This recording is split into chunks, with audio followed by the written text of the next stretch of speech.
नमस्कार। Praveen Kumar Walia chemistry education hub में आपका स्वागत है। आज का जो टॉपिक रहेगा रासायनिक बलगत की लेसन चल रहा है पीछे से ही, उसके अंदर हम अभिक्रिया की कोटि और अणु संकेता पर अध्ययन करेंगे। तो हेडिंग लगाते हैं। सबसे पहले अणु संकेता के बारे में अध्ययन करते हैं। अणु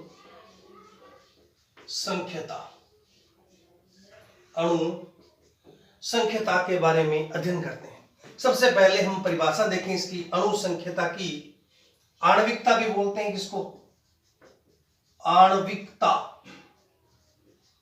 आणविकता भी कहा जाता है इसको। अणु संकेता का मतलब होता है, परिभाषा इसकी, किसी रासायनिक अभिक्रिया में भाग लेने वाले, किसी रासायनिक अभिक्रिया में भाग लेने वाले अभिकारक के परमाणुओं, अणुओं या आयनों की संख्याता को, अभिकारक के परमाणुओं, अणुओं या आयनों की संख्या को अणु संकेता कहते हैं। अणु संकेता कहते हैं, यानी किसी भी रासायनिक अभिक्रिया में भाग लेने वाले अभिकारक के परमाणुओं, अणुओं या आयनों की संख्याता को अणु संकेता कहते हैं। यानी जितने कोई भी अभिक्रिया है उसमें जितने अभिकारक भाग ले रहे हैं, जिस अभिकारक से परमाणु भी हो सकता है, अणु भी हो सकता है और आयन भी हो सकता है। एक और बात अणु संकेता के बारे में पढ़ते हैं, खास बात इसकी कुछ। अणु संकेता यह एक सैद्धांतिक मान है। यह एक सैद्धांतिक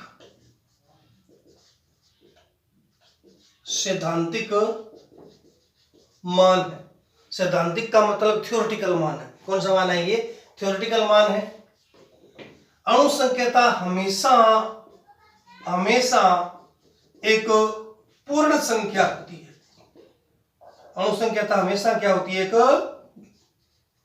पूर्ण संख्या। पूर्ण संख्या का मतलब कंप्लीट संख्या होती है, जैसे 1 2 3 4 ऐसे कंप्लीट संख्या होती है। इसका मान हमेशा ही धनात्मक होता है। हमेशा क्या होता है? इसका मान धनात्मक होता है। और देखिए, इसका मान कभी भी शून्य नहीं होता। इसका मान कभी भी शून्य नहीं होता। और बता सकते एक पॉइंट, इसको अभिक्रिया के आधार पर ज्ञात किया जा सकता है। किसके आधार पर ज्ञात कर सकते हैं? अभिक्रिया के आधार पर हम ज्ञात कर सकते हैं। जैसे आपको कहे H2 प्लस Cl2 से बनता है 2HCl, N2 प्लस 3H2 से बनता है 2NH3। कोई भी समीकरण हो, चाहे कोई भी, इसमें 2 अभिकारक भाग ले रहे हैं, इसमें 4 अभिकारक भाग ले रहे हैं, तो इसकी अणु संकेता होगी 2, इसकी अणु संकेता होगी 4। यानी जितने अभिकारक, चाहे वो परमाणु है, चाहे वो अणु है, चाहे आयन, आपको देखना क्या है? सिर्फ अभिकारक की संख्या को देखना है। जितने अभिकारक की संख्या इसमें भाग लेती है वही इसकी अणु संकेता होती है, या जिसको अपन क्या बोलते हैं? आणविकता बोलते हैं। तो ये था अणु संकेता के बारे में। इसके बाद इसमें जो टॉपिक आता है वो आता है अभिक्रिया की कोटि। अभिक्रिया की कोटि से क्या मतलब होता है? अभिक्रिया की कोटि से मतलब होता है, पहले परिभाषा, किसी रासायनिक अभिक्रिया, किसी रासायनिक अभिक्रिया में भाग लेने वाले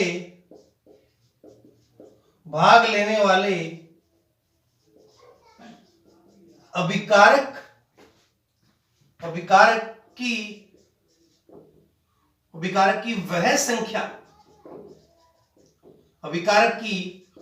वह संख्या जिसमें अभिक्रिया के दौरान परिवर्तन होता है, यानी ऐसे अभिकारक जिसमें अभिक्रिया के दौरान परिवर्तन होता है उसे हम अभिक्रिया की कोटि कहते हैं, या यूं बोल सकते हैं परिवर्तन होता, आगे बढ़ा दूं इसको मैं, परिवर्तन होता है अर्थात जिस पर अभिक्रिया का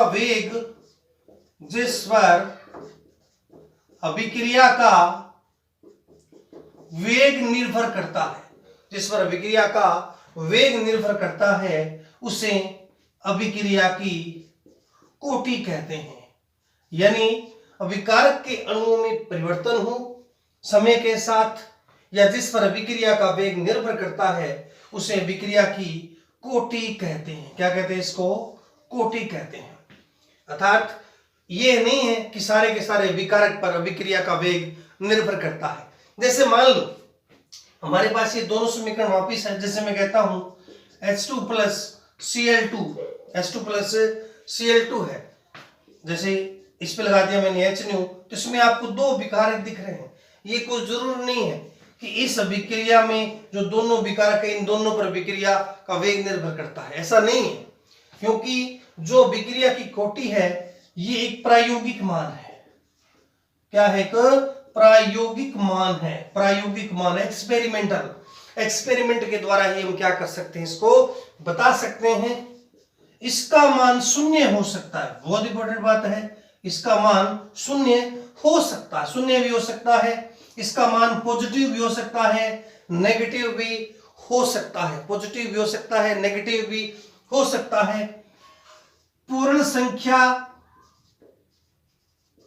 या भिन्नात्मक संख्या, यानी पूर्ण संख्या भी हो सकती है और भिन्नात्मक, जिनमें जैसे 1.5, 2.5 जैसे भिन्नात्मक संख्या भी हो सकती है। और खास बात, जो अभिक्रिया की कोटि है वो एक प्रायोगिक मान होने की वजह से सीधे अभिक्रिया पर डिपेंड नहीं कर सकती। सीधे अभिक्रिया को देख के हम नहीं बता सकते कि इसकी कोटि इतनी होती है, इसीलिए एक प्रायोगिक मान है। तो जैसे H2 प्लस Cl2 लिखा है, इसकी अभिक्रिया की कोटि शून्य होती है। क्या होती है? शून्य होती है। तो ये था अणुसंख्यता और अभिक्रिया की कोटि। इसके बाद हम टॉपिक को आगे बढ़ाते हैं। अगला टॉपिक इसमें है छद्म कोटि की अभिक्रिया। छद्म कोटि की अभिक्रिया अगली है, हेडिंग लगाता हूं मैं, छद्म कोटि की अभिक्रिया। परिभाषा पहले, ऐसी अभिक्रिया जिसमें कोटि व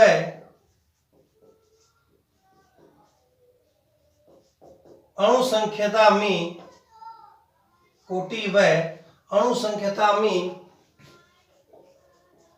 अंतर पाया जाता है। कोटि व अणुसंख्यता में अंतर पाया जाता है, उसे छद्म कोटि की अभिक्रिया कहते हैं। यानी कोटि अलग होगी इसमें और अणुसंख्यता भी अलग होगी, इसीलिए इसे छद्म कोटि की अभिक्रिया कहते हैं। इसको आभासी कोटि की अभिक्रिया भी कहते हैं। आभासी कोटि की अभिक्रिया भी इसको कहते हैं। जैसे मान लो CH3CO2H5 एथिल एसीटेट का जल अपघटन कर दें। क्या कर दें? जल अपघटन, वो भी अम्लीय माध्यम में। जैसे इसका जल अपघटन करोगे तो जल अपघटन H, इसमें H+ और OH- है, ये H प्लस जाएगा इसके साथ CH3CO माइनस, यानी एक तो बना देगा एसिटिक अम्ल और एक बना देगा इसमें एथिल एल्कोहल। क्या बना देगा? Ethyl alcohol. इसका मतलब आपके हिसाब से इसकी अणुसंख्यता कितनी है? 2। अणुसंख्यता इसकी कितनी है? 2, क्योंकि अभिकारक कितने हैं? 2 हैं। अणुसंख्यता इसकी है 2, लेकिन कोटि 1 है। कोटि क्या है? 1। जब प्रायोगिक दृष्टि से इसको देखा गया तो बताया गया कि जल पर अभिक्रिया का वेग निर्भर नहीं करता है, इसीलिए इसकी कोटि 1 होती है और यह जो अभिक्रिया है वो छदन कोटि की अभिक्रिया कहलाती है। इसके बाद हम कोटि को आगे बढ़ाते हुए आपका जो सिलेबस है उसके अंदर 2 तरीके की कोटि दी गई है, एक शून्य कोटि की, एक प्रथम कोटि की। शून्य कोटि की और प्रथम कोटि की अभिक्रिया के लिए वेग व्यंजक दिए गए हैं, बहुत इंपॉर्टेंट है। हर बार बोर्ड के अंदर आपको देखने को मिलेगा। इसमें लगाता वर्डिंग में सबसे पहले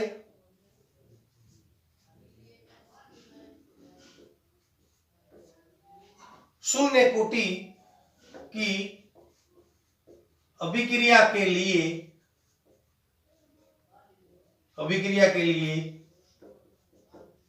वेग व्यंजक, शून्य कोटि की अभिक्रिया के लिए वेग व्यंजक। शून्य कोटि की अभिक्रिया के लिए हम वेग व्यंजक की बात करें तो पहले परिभाषा लिखते हैं। वह रासायनिक अभिक्रिया जिसमें अभिक्रिया का वेग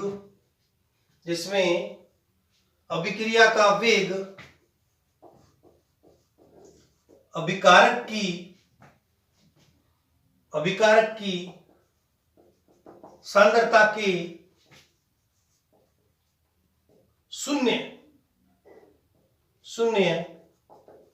घातांक के समानुपाती होता है। अभिकारक की शून्य घातांक के समानुपाती होता है, अर्थात अभिक्रिया का वेग सांद्रता पर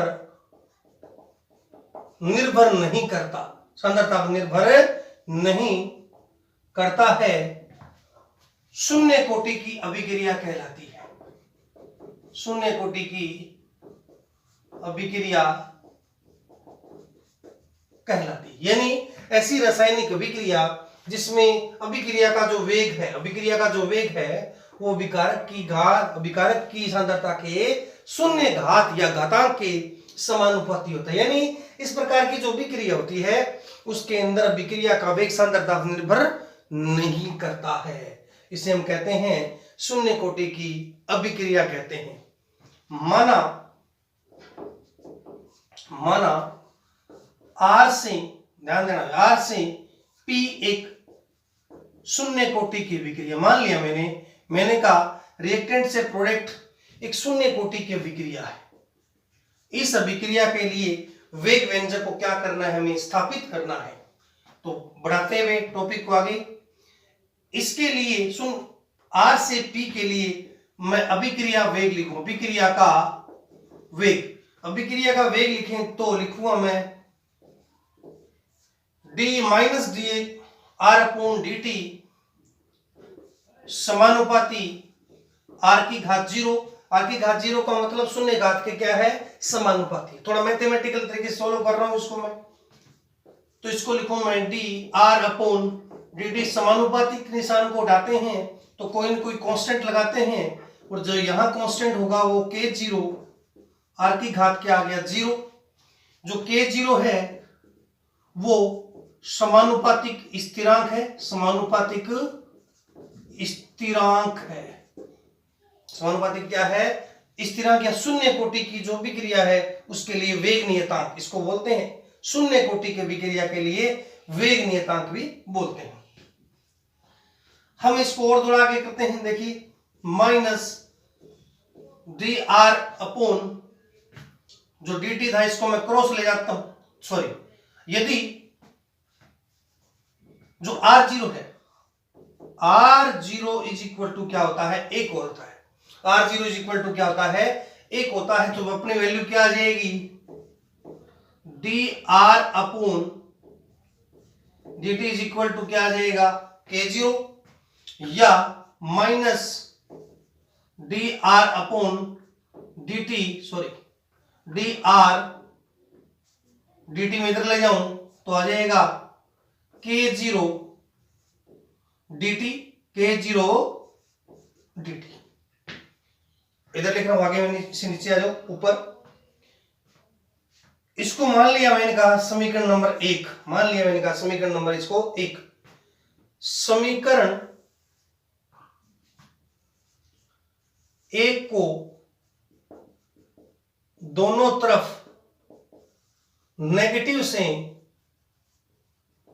गुणा करने पर, समीकरण 1 को दोनों तरफ नेगेटिव से गुणा करने पर, समीकरण 1 अपने पास क्या थी, ये थी।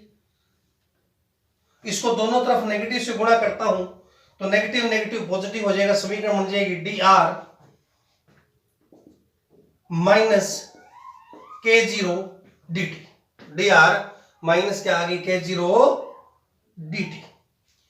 अब जो अपने ये dr माइनस k0 dt है, एक और बात, जो समीकरण नंबर अपने ये समीकरण आपको दिख रही है, इस समीकरण जो आई है उसको शून्य कोटि की अभिक्रिया के लिए समाकलित वेग समीकरण भी कहते हैं। क्या कहते हैं इसको, समाकलित वेग समीकरण भी कहते हैं। अब क्या करना है अपने को, जो dr is equal to minus k0 dt है, इसका दोनों तरफ समाकलन करने पर, दोनों तरफ समाकलन करने पर, अभिक्रिया दोनों तरफ क्या करते हैं, समाकलन करते हैं, तो समीकरण आ जाएगी dr माइनस k0 d। इसका समाकलन यदि करता हूं मैं तो आएगा r, इसका जो समाकलन आएगा minus k0 t plus i। इसको मान लेता हूं मैं समीकरण नंबर 2। जो i है, i इज इक्वल टू होता है समाकलन स्थिरांक। अभी के इसको मैं थोड़ा साफ करता हूं बोर्ड को, यहां से इसको उतार लीजिएगा आराम से। यहां तक समीकरण आई है, r is equal to minus k0 t plus i, समीकरण नंबर 2। i को कहते हैं समाकलन स्थिरांक। ऊपर से साफ करता हूं बोर्ड को मैं, यहां तक उतार लीजिए।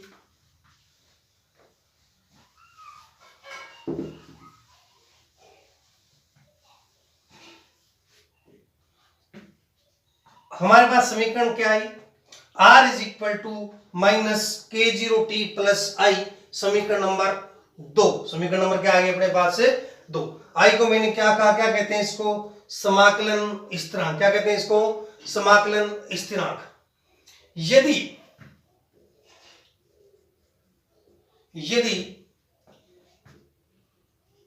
t बराबर क्या हो, 0 हो, यदि t बराबर क्या हो, 0 हो, और जो अपने पास r है, जो अपने पास क्या है, r है, इस r इज इक्वल टू मैं क्या लिखता हूं, r naught. r is equal to मैं क्या लिखता हूं, r नोट लिखता हूं। क्या लिखता हूं, r नोट। अब थोड़ा सा इसके बारे में बताता हूं, r नोट क्या है। r नोट ये है अभिकारक की प्रारंभिक सांद्रता। अभिकारक की क्या है, प्रारंभिक सांद्रता। और जो r है वो है t समय पश्चात, t समय पश्चात बची हुई सांद्रता। यानी कोई भी अभिक्रिया अपनी हुई है, कोई टी समय लगा है, समय तो लगेगा, जो सांद्रता बच गई वो सांद्रता है। तो r0 r नोट बोल सकता हूं, विकारक की प्रारंभिक सांद्रता, और r क्या है, टी समय पश्चात बची हुई सांद्रता। अब मैंने क्या किया, ये जो वैल्यूज है इस वैल्यूज को मैंने इस समीकरण में पुट किया है, तो समीकरण अपनी क्या आ जाएगी, r की इक्वल टू r जीरो, यहां मैं जीरो लिखता हूं तो पूरी वैल्यू जीरो हो जाएगी, t बराबर जीरो, तो क्या आ जाएगा r naught is equal to i। ये जो मान ये आया है इस मान को मैं समीकरण 2 में पुट करता हूं, इस मान को मैंने i की वैल्यू किस में पुट करनी है, समीकरण 2 में, तो अपनी वैल्यू क्या आएगी, r is equal to minus k zero t plus I का मान मैंने क्या कहा आर नोट। ये आर नोट क्या है, अभिकारक की प्रारंभिक सांद्रता है, अभिकारक की प्रारंभिक सांद्रता, इसको मान लिया मैंने कहा समीकरण नंबर क्या आ गई, 3, समीकरण नंबर क्या आ गई 3। इस समीकरण को और सोल्व कर लेते हैं। इस समीकरण को यदि हम सोल्व करें तो मैं लिखता हूं minus k zero t is equal to R minus R naught, या इसको और इजी कर दें तो समीकरण में सीधी लिख देता हूं के जीरो, यहां से माइनस हटा दूंगा मैं, के जीरो इसको हटा दूंगा तो ये चेंज हो जाएगा, तो समीकरण आ जाएगी R zero minus R zero, क्योंकि माइनस हटा दिया मैंने ऐसे, ये भी चेंज हो जाएगा, इसके नीचे क्या आ जाएगा टी। ये समीकरण आ गई अपनी k zero is equal to R naught minus R is equal to sorry upon t. समीकरण 3 और 4, समीकरण और 3 और 4 यह शून्य कोटि के विक्रिया के लिए, समीकरण 3 और 4 शून्य कोटि की अभिक्रिया के लिए समाकलित वेग समीकरण है। शून्य कोटि की विक्रिया के लिए क्या है, समाकलित वेग समीकरण है। क्या है ये, तो पहले हमने एक पढ़ी थी अवकलित वेग समीकरण, और ये क्या है, समाकलित वेग समीकरण इसको कहते हैं। इसी समीकरण को हम आगे लेके यूज करेंगे। इससे पहले यदि हम शून्य कोटि की अभिक्रिया के लिए जो k है इसकी इकाई लिखें, क्या लिखें, इसकी इकाई लिखें, यूनिट लिखें, तो ये ऊपर वाला क्या है, सांद्रता, इकाई इसकी क्या है, ऊपर लिखता हूं इकाई, के जीरो की जो इकाई आएगी ये ऊपर वाली वैल्यू क्या है, सांद्रता, नीचे वाला क्या है, समय, तो के जीरो बराबर क्या होगा, सांद्रता बटा क्या आ जाएगा, समय, सांद्रता बटा समय। सांद्रता किसमें होती है, मोल प्रति लीटर में, और समय किसमें होता है, सेकंड में, तो इकाई इसकी क्या आ जाएगी, mole litre inverse second inverse, यानी के जीरो की जो यूनिट आएगी वो आएगी mole litre inverse second inverse. तो ये थे शून्य कोटि की विक्रिया के लिए समाकलित और अवकलित वेग समीकरण, बहुत इंपॉर्टेंट है, ध्यान से उतार लीजिएगा, इसको साथ साथ में उतारते जाइए रजिस्टर के अंदर। थोड़ा मैं टॉपिक को फिर थोड़ा सा इसमें और बचा हुआ उसको आगे बढ़ाता हूं।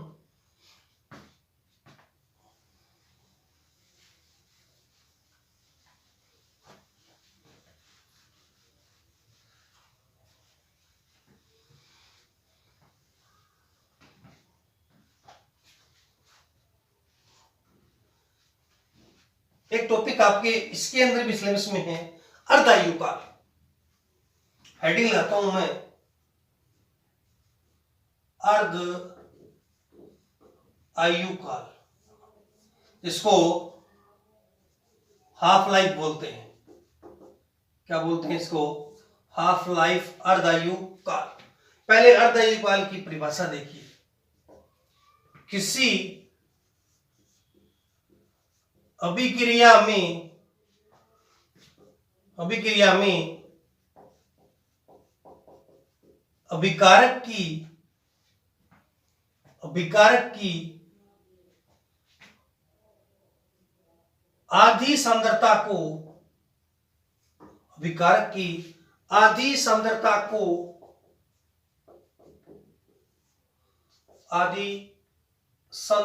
को उत्पाद में बदलने में लगा समय, किसी विकारक की आधी सांद्रता को उत्पाद में बदलने में लगा समय अर्धायु काल कहलाता है। अर्धायुकाल कहलाता है। यानी ऐसा समय जिस पर अभिकारक की आधी सांद्रता उत्पाद में बदल जाती है उस समय को हम अर्धायुकाल कहते हैं, जिसको टी हाफ के द्वारा दर्शाते हैं। किसके द्वारा दर्शाते हैं? टी हाफ के द्वारा दर्शाया जाता है। किसके द्वारा दर्शाएंगे? टी हाफ के द्वारा दर्शाया जाता है। तो अर्धायुकाल को थोड़ा मैं इससे आगे बढ़ाता हूं। हमारे पास जो समीकरण आई है, समीकरण आई थी K0 = R0 - R/T। इसी समीकरण को मैं यूज करता हूं तो मैं क्या लिखता हूं? T बराबर तो मैं लिखूंगा T हाफ। T बराबर मैं क्या लिखूंगा? T half. और जो R है उसको लिखूंगा मैं R0/2, क्योंकि आधी सांद्रता है उत्पाद में। जो R है वो जो सांद्रता है वो किस में चेंज हो गई? आधी सांद्रता के अंदर कन्वर्ट हो गई। तो इस समीकरण से वापस समीकरण नंबर 4 से हमारे पास समीकरण नंबर 4 वापस ले लेंगे हम। समीकरण 4 थी K0 = R0 माइनस जो R है हमारे पास R, इसको लिखा मैंने R0/2, R0/2।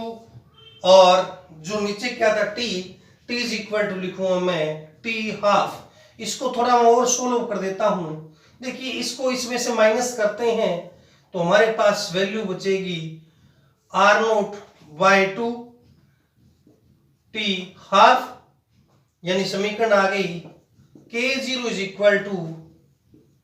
R0/2 T half. मेरे को T हाफ चाहिए तो T हाफ = आ जाएगा R0/2 K0। ये आएगा इसका अर्धायुकाल। यानी जो अर्धायुकाल है वो डिपेंड किस पर कर रहा है? अभिकारक की सांद्रता पर। अभिकारक की सांद्रता, यानी इस समीकरण से स्पष्ट है, इस समीकरण से स्पष्ट हो रहा है कि जो अर्धायुकाल है वो किस पर निर्भर कर रहा है? अभिकारक की प्रारंभिक सांद्रता पर। अभिकारक की, तो आप नीचे लिखेंगे तो ये लिखेंगे लाइन, समीकरण से स्पष्ट है कि किसी अभिक्रिया का, यानी इस शून्य कोटि की अभिक्रिया का जो अर्धायुकाल है वो अभिकारक की प्रारंभिक सांद्रता पर निर्भर करता है। ये होता है इसका अर्धायुकाल। अब इसमें एक ग्राफ बचा हुआ है, इस ग्राफ को अपने ड्रॉ करते हैं। ग्राफ को ड्रॉ करने से पहले हमें कुछ समीकरण चाहिए, उस समीकरण के हिसाब से ग्राफ ड्रॉ करेंगे। जैसे हमारे पास एक समीकरण थी R = K0 T + R0। ये जो समीकरण है, हम ग्राफ बना रहे हैं इसका, ये जो समीकरण है एक गणित में सरलेखीय समीकरण होती है y = mx + c। y बराबर क्या होती है? mx + c होती है। y बराबर क्या होती है? mx + c, यानी सरलेखीय समीकरण है। यदि इसका ग्राफ ड्रॉ करें तो हम यूं बना सकते हैं इस ग्राफ को। इसको उतार लीजिएगा, साफ कर देता हूं मैं।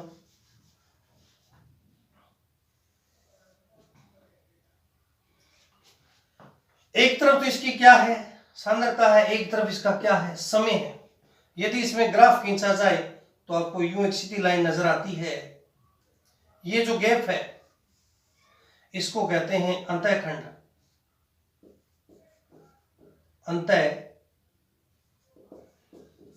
अंतःखंड इंटरसेप्ट कहते हैं अंग्रेजी में, अंतःखंड। ये इसका ढाल है। क्या है? ढाल। और ढाल इसका है -K0। ढाल इसका क्या है? -K0। यानी R, और इस समय मैंने ग्राफ खींच दिया तो देखा धीरे धीरे समय के साथ सांद्रता में क्या आ रही है? कमी आ रही है। सांद्रता में क्या आ रही है? कमी आ रही है। तो ये शून्य कोटि की जो अभिक्रिया थी उसके लिए वेग व्यंजक निकाला हमने, समाकलित वेग समीकरण, अवकलित वेग समीकरण, अर्धायुकाल के बारे में पढ़ा। इसके जो अगले टॉपिक हैं इसके अंदर इसके कुछ न्यूमेरिकल दिए हैं, वो हम नेक्स्ट टॉपिक के अंदर अध्ययन करेंगे।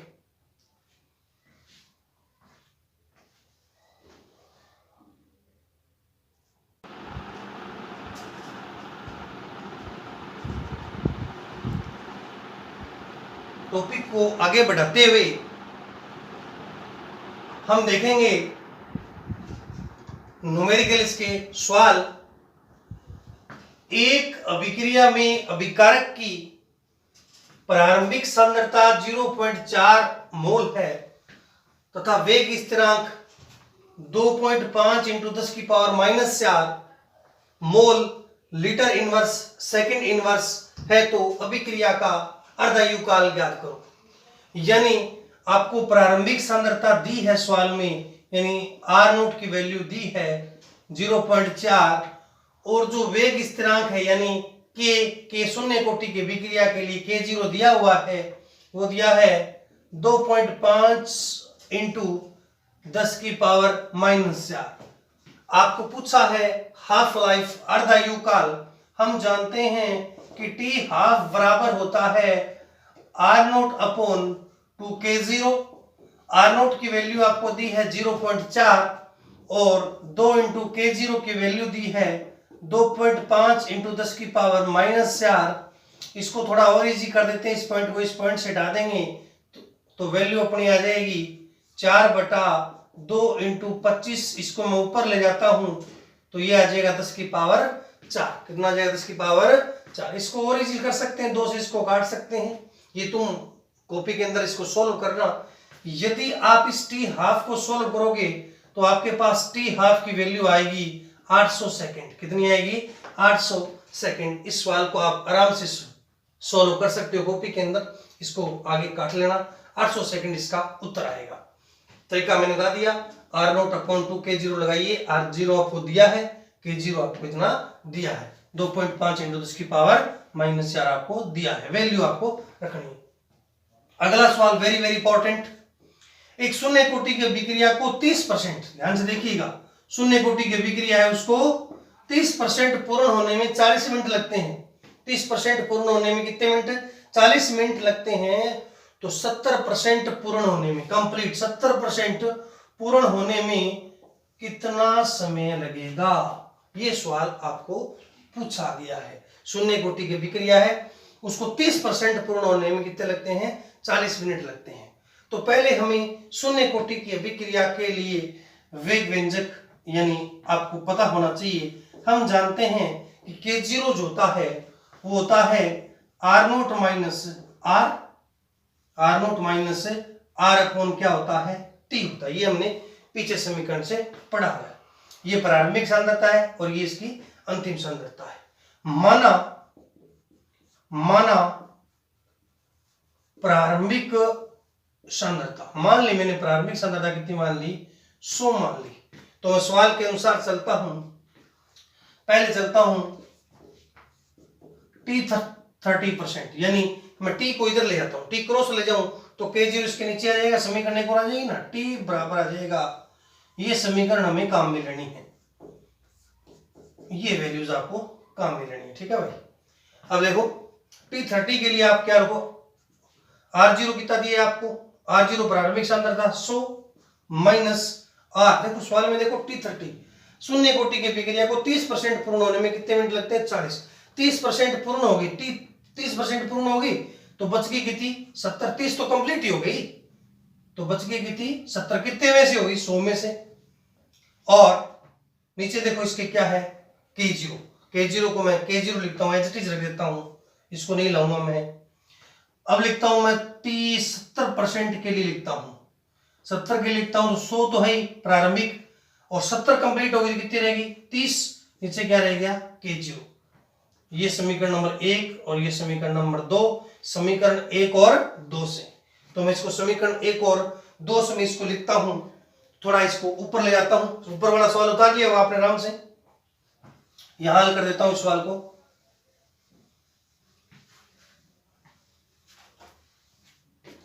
तो मैं लिखता हूं, सवाल बड़ा इंपॉर्टेंट है।